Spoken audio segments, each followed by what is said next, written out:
Hello friends, welcome to our GATE selection YouTube channel. मैं रोहित मिश्रा आज आपके साथ हूँ फिर एक नई वीडियो के साथ। तो फ्रेंड्स, जैसा कि हमने देखा कि हमने अपना ज्योग्राफी सब्जेक्ट स्टार्ट कर दिया है, जिसका पार्ट 1 हम अपलोड कर चुके हैं।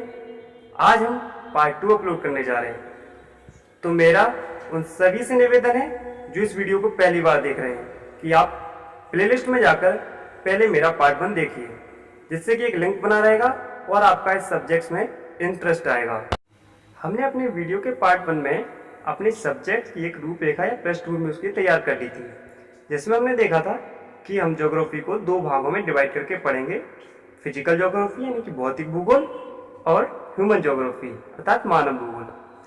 तो आज हम स्टार्ट करेंगे भौतिक भूगोल से। तो देखिए, भौतिक भूगोल, सबसे पहले हम जानते हैं कि भौतिक भूगोल का महत्व क्या है।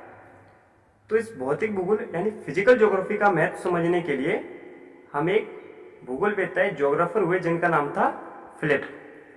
फिलिप ने एक काल्पनिक अवधारणा दी और उन्होंने भूगोल को एक वृक्ष के रूप में परिभाषित किया। और उन्होंने बताया कि यदि भूगोल वृक्ष है तो उस जो वृक्ष की जड़ है वह है भौतिक भूगोल, और उस वृक्ष की जो शाखाएं हैं उनको उन्होंने माना मानव भूगोल। अर्थात फिलिप के अनुसार भौतिक भूगोल भूगोल वृक्ष की जड़ है, जबकि मानव भूगोल उस वृक्ष की शाखाएं हैं। ये हमने जाना कि भौतिक भूगोल का महत्व क्या है। भौतिक भूगोल का जन्म पृथ्वी की उत्पत्ति के साथ माना जाता है। अर्थात हम समझे कि भौतिक भूगोल में हमें पृथ्वी के बारे में भी अध्ययन करना है। उसके पहले हमें ब्रह्मांड के बारे में पढ़ना पड़ेगा। ब्रह्मांड क्या है, ब्रह्मांड में सारी घटनाएं कैसे होती हैं, तब हम जाकर पृथ्वी के बारे में समझ पाएंगे। तो चलिए ब्रह्मांड के बारे में हम जानते हैं। ब्रह्मांड का जो सर्वप्रथम व्यवस्थित अध्ययन है वह किया क्लाउडियस टॉलमी ने 144 ईस्वी में। तो चलिए अब थोड़ा टॉलमी के बारे में जानते हैं। टॉलमी है ये मिस्र के निवासी हैं और ये एक ज्योतिषी और भूगोल शास्त्री भी हैं। इन्होंने सर्वप्रथम एक विचारधारा प्रस्तुत की और उस विचारधारा का नाम था पृथ्वी केंद्रित विचारधारा, जियोसेंट्रिक कॉन्सेप्ट। पृथ्वी केंद्रित विचारधारा का मतलब क्या होता है? अर्थात ब्रह्मांड का जो केंद्र है उस केंद्र में है पृथ्वी, और सूर्य और जो भी ग्रह हैं वो पृथ्वी की परिक्रमा करते हैं। यह इनका कॉन्सेप्ट था। इसको कहते हैं जियोसेंट्रिक कॉन्सेप्ट या पृथ्वी केंद्रित विचारधारा।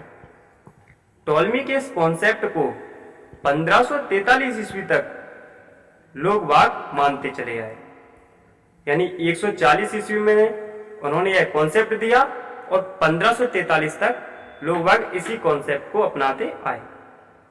1543 में एक और भूगोलवेत्ता हुए जो पोलैंड के निवासी थे, उनका नाम था कोपरनिकस। तो चलिए अब जानते हैं कोपरनिकस के बारे में। कोपरनिकस ने पहली बार टॉलमी की जो विचारधारा है उसको गलत ठहराया और इन्होंने एक कॉन्सेप्ट दिया। उस कॉन्सेप्ट को कहते हैं सूर्य केंद्रित विचारधारा, हेलियोसेंट्रिक कॉन्सेप्ट।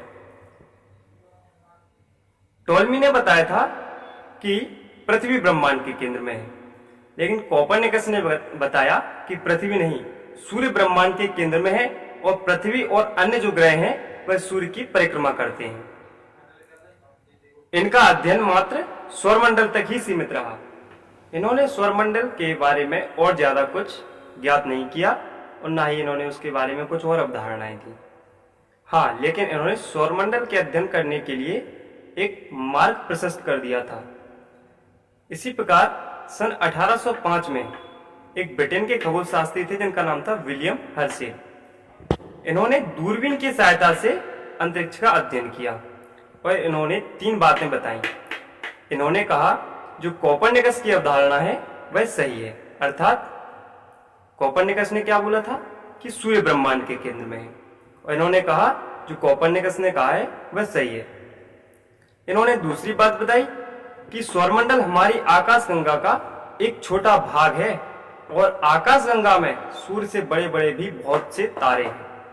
और इन्होंने तीसरी बात जो बताई है, इन्होंने कहा कि हमारी आकाशगंगा में 100 अरब तारे हैं। इस प्रकार सौरमंडल के जो अध्ययन का सिलसिला है वो शुरू हुआ और ये आगे बढ़ता ही गया। इसी क्रम में 1925 में अमेरिका के खगोल शास्त्री थे जिनका नाम था एडविन पी हब्बल।